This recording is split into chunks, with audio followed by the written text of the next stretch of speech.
দক্ষিণ দিনাজপুর জেলা পুলিশের স্পেশাল অপারেশন গ্রুপের বিশেষ অভিযানে গঙ্গারামপুর থানার নয়াবাজার এলাকার গোপালপুর থেকে একটি দেশি আগ্নেয়াস্ত্র সহ এক যুবককে গ্রেপ্তার করা হয়েছে। পুলিশ সূত্রে জানা গিয়েছে, সোমবার বিকেল প্রায় 5টা নাগাদ গোপন সূত্রে খবর পেয়ে জেলা পুলিশের স্পেশাল অপারেশন গ্রুপের অফিসার রোহিত ভগতের নেতৃত্বে একটি বিশাল পুলিশ বাহিনী গোপালপুর এলাকায় অভিযান চালায়। অভিযানের সময় বিশ্বজিৎ বল ওরফে সাহেব নামে এক যুবককে একটি দেশি পিস্তল সহ বাড়ি থেকে আটক করা হয়। পরে তাকে গ্রেপ্তার করা হয়। পুলিশের দাবি, ধৃত বিশ্বজিৎ বল ওরফে সাহেব এর আগেও একাধিক অসামাজিক কর্মকাণ্ডের সঙ্গে জড়িত ছিল। ধৃতের বিরুদ্ধে অস্ত্র আইনে মামলা রুজু করে গোটা ঘটনা তদন্ত শুরু করেছে গঙ্গারামপুর থানার পুলিশ। আগ্নেয়াস্ত্রটি কোথা থেকে এসেছে এবং অন্য কেউ এই চক্রের সঙ্গে জড়িত রয়েছে কিনা তা খতিয়ে দেখা হচ্ছে।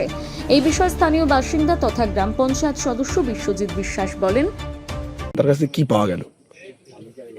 পিস্তল, লোকাল মেড মনে হয়। এই ছেলেটা কি মানে ব্যাকগ্রাউন্ড কেমন? ব্যাকগ্রাউন্ড তো বাড়ির লোক এখানে আছে, বলতেই পারবে ওরাই। আমি নতুন করে কি বলবো। এর আগে কি কখনো এই ধরনের কোনো ঘটনার সঙ্গে যুক্ত ছিল